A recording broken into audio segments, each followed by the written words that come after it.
मिर्ज़ा साहिबा आज से तकरीबन 450 साल पहले बहुत बड़े आशिक गुजरे हैं। यहाँ आज भी 450 साल पुराना दरख्त जिसके नीचे मिर्ज़ा और साहिबा का कत्ल हुआ था और एक तालाब जो कि 450 साल पुराना है, उसकी क्या हकीकत है आज की वीडियो में बताने की कोशिश करूँगा। आज से पहले आपने बहुत सारी मिर्ज़ा और साहिबा के बारे में स्टोरियाँ सुनी होंगी जो मुकम्मल तौर पर झूठ पर मुबनी थी। आपने सुना होगा कि मिर्ज़ा और साहिबा ने गलत किया था, किस तरह कत्ल हुए थे। ये सब झूठ है। आज की वीडियो में मैं आपको इसकी रियल स्टोरी बताने की कोशिश करूंगा। इसका व्लॉग शुरू करते हैं, लेकिन उससे पहले तमाम देखने वाले बहन भाइयों से गुजारिश है कि अगर अभी तक आपने समुद्री व्लॉगर चैनल को सब्सक्राइब नहीं किया तो मेहरबानी फरमा के सबसे पहले समुद्री व्लॉगर चैनल को सब्सक्राइब करें।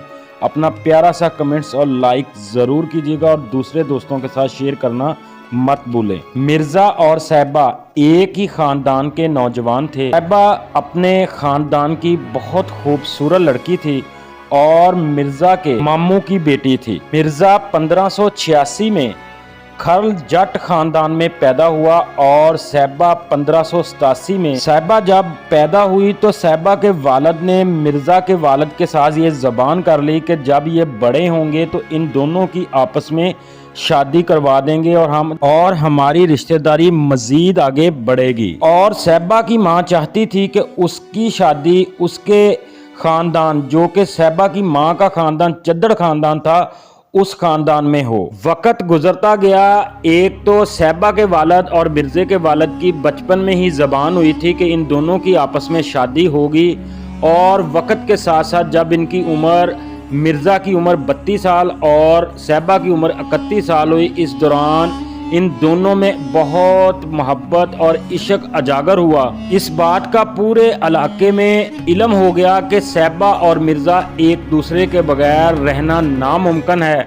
को देखते हुए जो साहिबा की माँ थी उसने फौरन साहिबा की शादी करने का फैसला किया और ज़बरदस्ती चद्दड़ खानदान में ताहर चद्दड़ नामी शख्स के साथ करवा दी। इस बात का इल्म जब मिर्ज़ा के वालिद को और मिर्ज़ा को हुआ तो मिर्ज़ा के वालिद ने भी फैसला कर लिया कि हम खरल जट, बहुत बड़ा जो कि एक कबीला था, उसके सरदार हैं, तो मैं भी अपने बेटे की किसी सरदार खानदान में ही शादी करवाऊंगा। इस बात की खबर जब मिर्ज़े को हुई तो मिर्ज़ा भी बहुत ज़्यादा गुस्से में आया और उसने फैसला किया कि मैं चद्दड़ कबीले के साथ जंग करूंगा और लड़ाई करूंगा। लेकिन मिर्ज़ा के जो वालिद खरल कबीले के सरदार थे, उसने और खरल कबीले के जो बुजुर्ग थे, उन्होंने ज़बरदस्ती मिर्ज़े की शादी एक सस्सी नामी खूबसूरत लड़की जो कि अपने कबीले के सरदार की बेटी थी उसके साथ करवा दी। लेकिन मिर्ज़ा शादी करवाने के बावजूद इस शादी से खुश नहीं था और उसने अपनी बीवी से अलैदगी इख्तियार कर ली। मिर्ज़े की शादी को अभी चंद माह ही हुए थे कि मिर्ज़े ने अपनी जो सस्सी नामी औरत के साथ उसकी शादी हुई थी उससे अलैदगी ली और फैसला किया कि वो साहिबा को लेकर अपने घर ज़रूर आएगा। जिस पर बहुत सारे शायरों ने बहुत सारी शायरी भी लिखी हुई है और गुलकारों ने गाने भी गाए हुए हैं। मिर्ज़े की जो बहन थी उसने भी मिर्ज़े के आगे हाथ जोड़े और रोई भी कि तुम मत जाओ, वो आपको मार देंगे। लेकिन मिर्ज़ा ने अपने कबीले में से अपने वालिद की, अपनी माँ की, बहन की, किसी की कोई बात ना सुनी। मिर्ज़े की एक वफादार घोड़ी जिसको बग्गी का नाम दिया गया था, तो उसके साथ होती थी। तारीखदानों ने बताया कि जो पीर नूर शाह वली थे, उन्होंने ये घोड़ी मिर्ज़े को गिफ्ट की थी, जो कि मिर्ज़े के साथ साथ रहती थी और बहुत वफादार थी। मिर्ज़े ने आखिर ये फैसला किया और अपनी घोड़ी पर सवार हुआ और चद्दड़ खानदान की तरफ रवाना हो गया। तारीख के मुताबिक कुछ तारीखदानों ने ये लिखा है कि कबीले से जो चद्दड़ खानदान का कबीला था वो तकरीबन 2 दिन की मसाफत पे था। कुछ तारीखदानों ने लिखा है 1 दिन की मसाफत पे था। बहरहाल जितनी भी मसाफत थी, मिर्ज़ा अपनी घोड़ी पर सवार होकर चद्दड़ खानदान की तरफ रवाना हुआ और जाकर साहिबा को अपने हमरा लिया और वापस अपना कबीला, जो कि दाना एक कस्बा था उस वक़्त, लेकिन अब एक छोटा सा गांव जो कि आज भी मौजूद है, اس کی طرف واپس روانہ ہو گیا۔ اس بات کا جب چدڑ قبیلے کے مردوں کو پتہ چلا اور انہوں نے فوراً اپنی گھوڑیوں پر سوار ہو کر مرزے کا پیچھا کرنے لگے۔ یہاں ایک بات آپ کو کلیئر کرتا چلوں کہ زیادہ تر سٹوریوں میں آپ نے سنا ہوگا کہ صہبا کے جو بھائی تھے وہ مرزے کا پیچھا کر رہے تھے۔ در حقیقت پہلے چدڑ قبیلے کے جو مرد تھے انہوں نے پیچھا کیا، اور جب اس بات کا صہبا کے بھائیوں کو علم ہوا تو وہ بھی اپنی اپنی گھوڑیوں پر سوار ہو کر چدڑ قبیلہ اور صہبا کے بھائی دونوں ہی، صہبا اور مرزا دونوں کو ڈھونڈنے لگے۔ آپ کو بتاتا چلوں کہ جب پرانے وقتوں میں کوئی کسی کا پیچھا کرتا تھا یا ڈھونڈتا تھا تو گھوڑیاں پر سوار ہوتے تھے اور ساتھ ان کے وفادار کتے بھی ہوتے تھے، کیونکہ کتے جو تھے وہ اللہ پاک نے انہیں سونگنے کی بہت زیادہ صلاحیت دی ہوئی ہے۔ کتے سونگ کا ڈائریکشن دیتے تھے کہ اس سائیڈ کو جانا ہے۔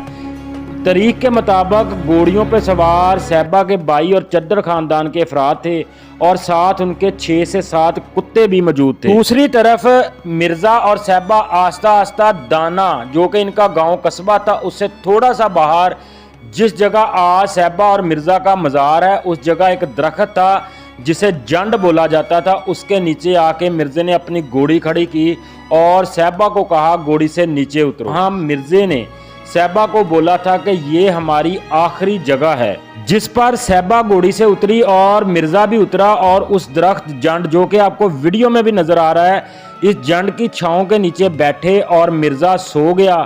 تھوڑی ہی دیر بعد صہبا کو ایسا محسوس ہوا کہ اس کے پیچھے گھوڑیوں کی آواز آ رہی ہے۔ جب اس نے دیکھا تو دور سے اسے اپنے بھائی اور چدڑ خاندان کے جو لوگ تھے وہ آتے دکھائی دیے، اور کچھ تاریخ دانوں کے مطابق کہ جو کتے تھے وہ گھوڑوں سے آگے چلتے تھے۔ اس تالاب جو کہ آپ کو ویڈیو میں نظر آ رہا ہے، یہ تالاب پہ جب صہبا نے اپنے کتوں کو دیکھا اور اس کو معلوم ہو گیا کہ میرے بھائی اور خاندان ہمارے پیچھے پہنچ چکے، نے سوچا کہ اگر مرزا اٹھ گیا اور اس نے میرے بھائیوں کو قتل کر دینا ہے، اس بنا پر وہ سو رہا تھا، اور صہبا نے مرزے کے جتنے بھی تیر تھے ان کو سب سے پہلے توڑ دیا۔ وہی بات ہوئی جب مرزے کی آنکھ کھلی، اس سے پہلے صہبا کے بھائی اور چدڑ خاندان کے افراد ان کے سر پر آ پہنچے۔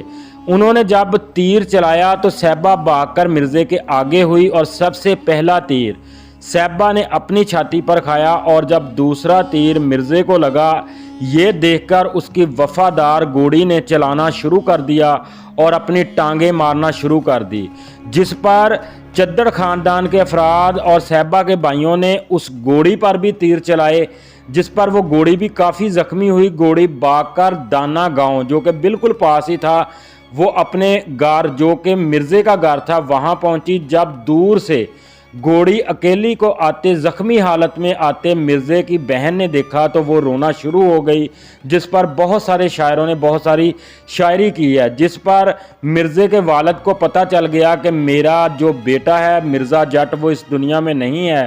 اس نے گھوڑی کو بولا کہ مجھے اس جگہ پر لے جاؤ۔ گھوڑی نے اس کے والد کو ساتھ لیا، اس جگہ پر پہنچی جہاں آج مرزا اور صہبا کا مزار ہے۔ جب اس کا والد ان دونوں کی ڈیڈ باڈی کے پاس پہنچا، اور تاریخ بتاتی ہے اسی وقت وہ گھوڑی بھی نیچے گری اور دم توڑ گئی اور وہ گھوڑی بھی مر گئی۔ اس جگہ 3 نشانیاں جو کہ آج سے 450 سال پرانی ہیں، وہ کون کون سی؟ ایک تو یہ درخت جس کو آپ دیکھ رہے ہیں، جس کو جنڈ کا نام دیا ہے، دوسرا وہ تالاب، درخت اور تالاب دونوں، اور تیسرا وہ اندر جو جھولا پڑا ہوا ہے صہبا کے نام سے تشبیہ دی ہوئی ہے، وہ تاریخ کے مطابق وہ جھولا ہے وہ بھی آج سے 450 سال پرانا ہی ہے، جو کہ آج بھی موجود ہے۔ اس وقت جو آپ قبر دیکھ رہے ہیں وہ بگی نامی گھوڑی کی ہے، جو کہ مرزا کے ساتھ رہتی تھی اور بہت ہی وفادار مرزا کی گھوڑی تھی۔